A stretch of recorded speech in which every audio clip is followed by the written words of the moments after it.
Assalamualaikum warahmatullahi wabarakatuh. Assalamualaikum warahmatullahi wabarakatuh.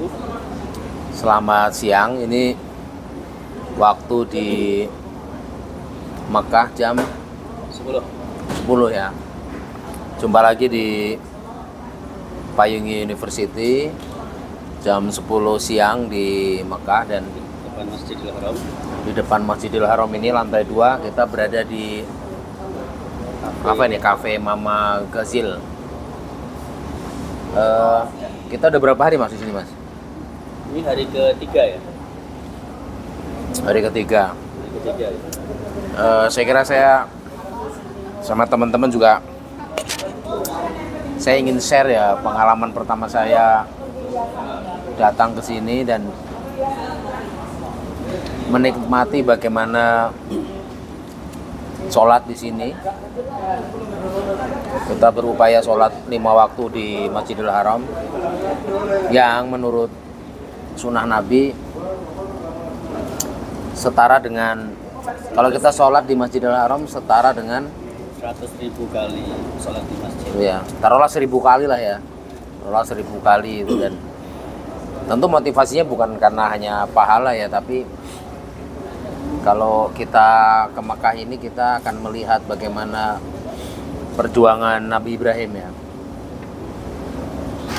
Apa Mas yang pendapat Mas Heri yang berkesan lah untuk 3 hari ini ketika melihat Ka'bah, kemudian sampai tadi pagi kita berdesak-desakan untuk memegang rukun Yamani itu rukun Yamani ya.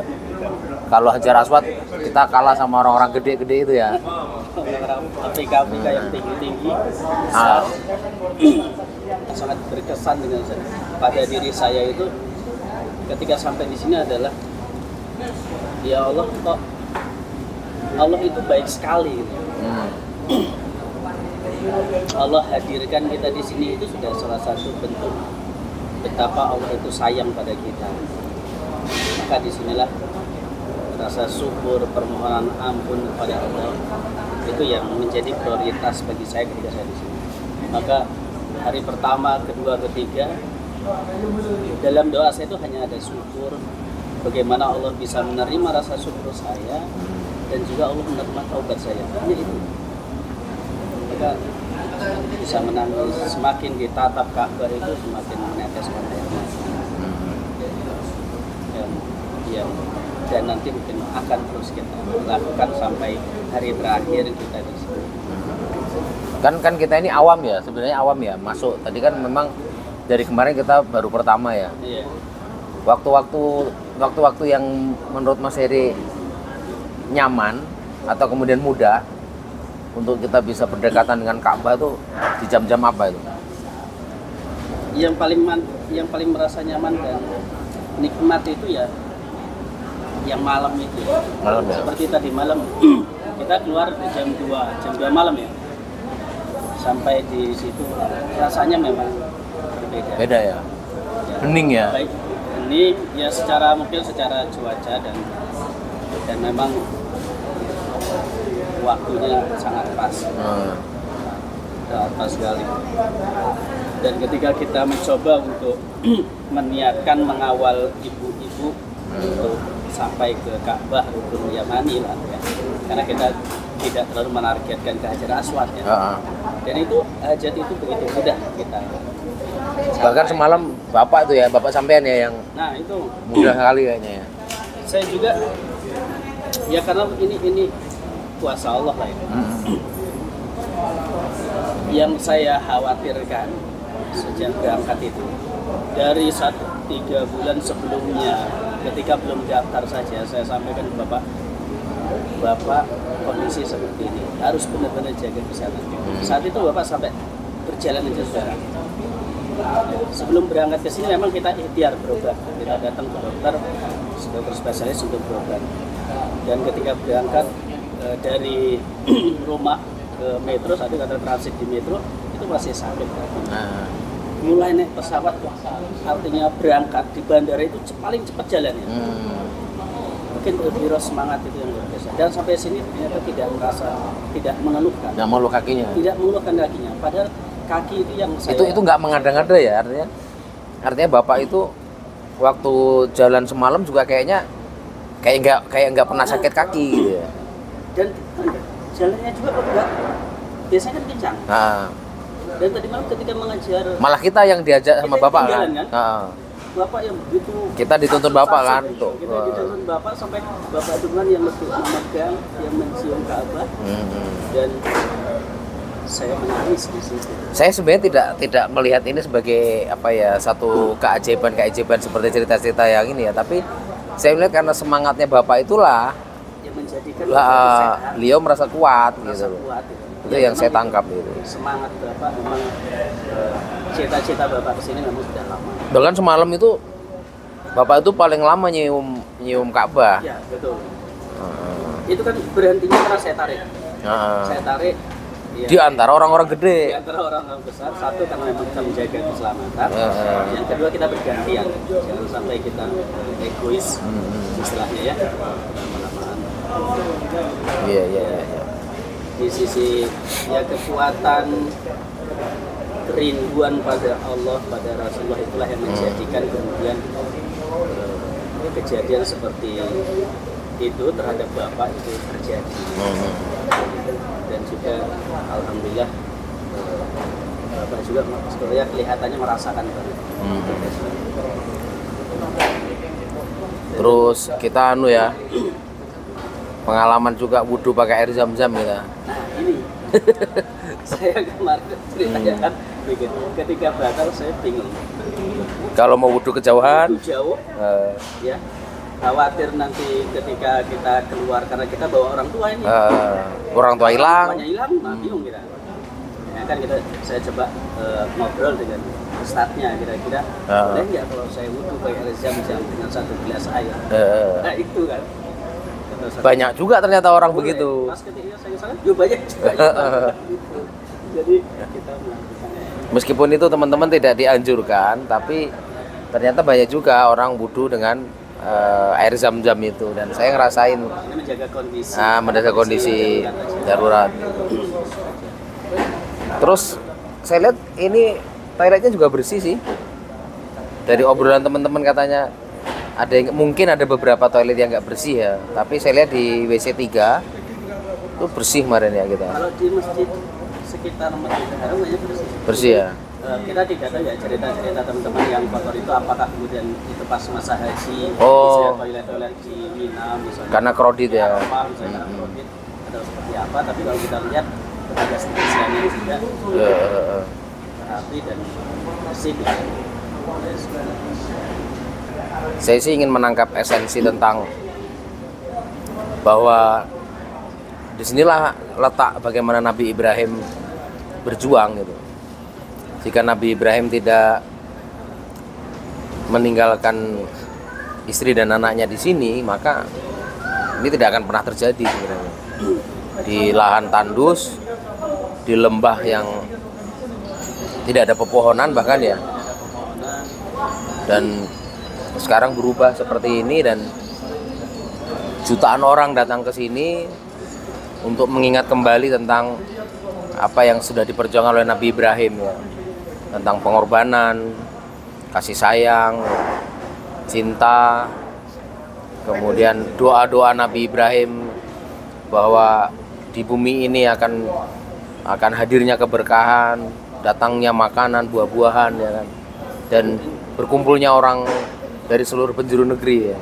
Selain perbuatan baik yang dilakukan oleh Nabi Ibrahim itu, yang pasti tidak kalah penting adalah keyakinan bahwasanya Allah pasti akan menjaga orang-orang yang baik.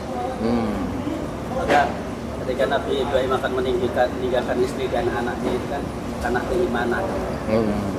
Dari situ kita belajar bahwa baik itu harus diyakini atas dasar karena Allah. Jadi karena tempat ini ada orang yang menanam kebaikan, Ya, maka tempat ini harus dijaga, dirawat oleh orang-orang baik juga ya. betul. Kalau enggak, yang ada akan kerusakan ya. Iya.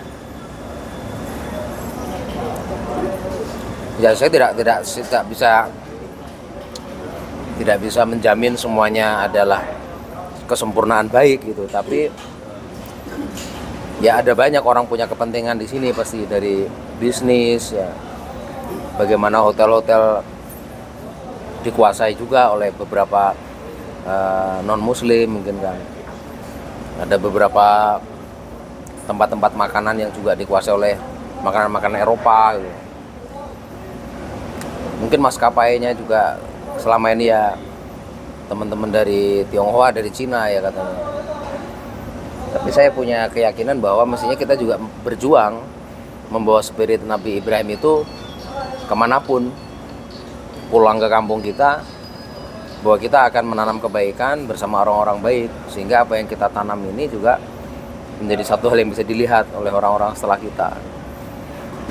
Ya kita kan belum ke Madinah ya, siapa tahu ada cerita-cerita lebih lagi, karena di sana adalah tempat menanam kebaikannya Rasulullah. Meskipun Rasulullah lahir di Mekah, tapi Rasulullah itu paling banyak meninggalkan jejaknya di Madinah gitu.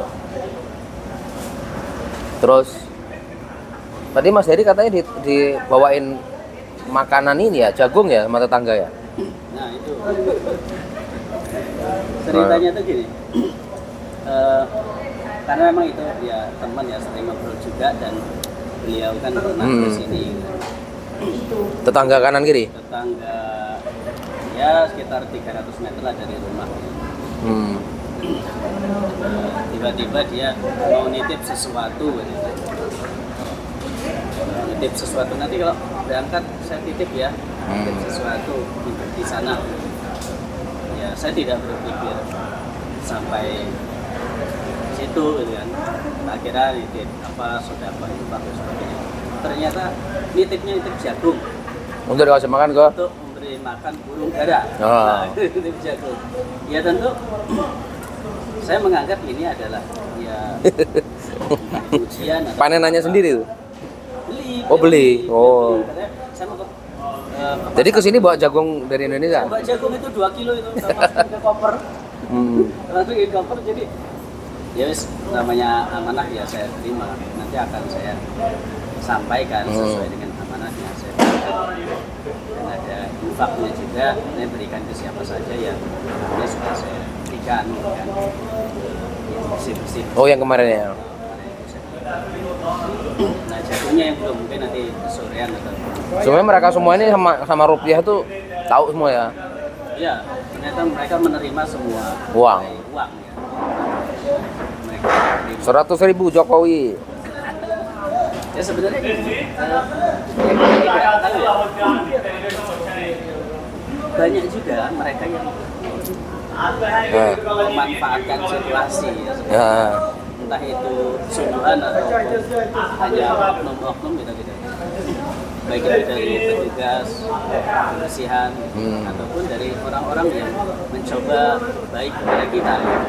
Kayak kemarin ya? Kemarin kita ketemu teman ngaku Palestina. Aku dari Palestina. Tapi kalau lihat dari wajahnya, dari penampilan dan handphone yang dipegangnya sih kayaknya bukan orang susah. Tapi dia minta bantuan. Bahkan dia nyiapin tulisan teks bahasa Indonesia. Saya dari Palestina, saya tidak punya tempat tinggal, saya tidak punya saudara, saya tidak punya tiket untuk beli taksi, saya mau pulang ke Palestina kan. Ya kita tidak tahu itu kebenarannya. Iya. Ya tapi kita ngomong enggak gitu, dia berwajah sedih gitu, tapi itu dia ya gitulah gitu ya. Ya dari situ kita mungkin belajar banyak yang dapat kita ambil. Ya harus hati-hati teman-teman, harus hati-hati, jangan gampang percaya dengan mereka. Bahkan pagi tadi teman-teman dari Afrika kayaknya itu banyak dikejar-kejar polisi karena dagang liar gitu. Ya. Dagang apa sajadah, dagang gamis gitu. Di trotoar ya, trotoar. Iya. Ketika dikejar polisi langsung bubar semua. Betul. Wah, lari-lari ada yang ditangkap ya. Jokowi kabur. Tak lihat ada orang Indonesia yang beli tapi lupa belum dibayar tadi, bingung dia. Barang udah dipegang dia, orang yang penjualnya kabur dan belum dibayar ya. Tadi akhirnya gini juga saya juga ketemu. Ketika ada barang yang jatuh diambillah sama jamaah dari Indonesia. Wah, saya dapat ini, ya kan? Ibu-ibu merasa senang ya, dapat ini orangnya kabur. Saya kata, ya saya tanya, Bu, sebenarnya itu bukan hak ibu, itu bukan hak ibu dan kita berada di tanah haram. Jadi ketika memang itu perbuatan yang kurang bagus, ya sebaiknya itu silakan ditinggalkan saja atau ya bagaimana baiknya. Jangan merasa bahagia dengan mendapatkan itu, karena itu bukan hak kita. Jangan sampai terlodai niat kita yang jauh-jauh dari tanah air. Termasuk ada orang Indonesia jualan makanan kayak kelepon-kelepon tadi itu liar juga ya? Iya. Tadi lari-lari mungkin mereka ya? Lari juga. Ya semua itu di trotoar tapi ternyata lari kabur. Iya iya. Mungkin kalau di Indonesia itu Pol PP. Pol PP. Pol PP.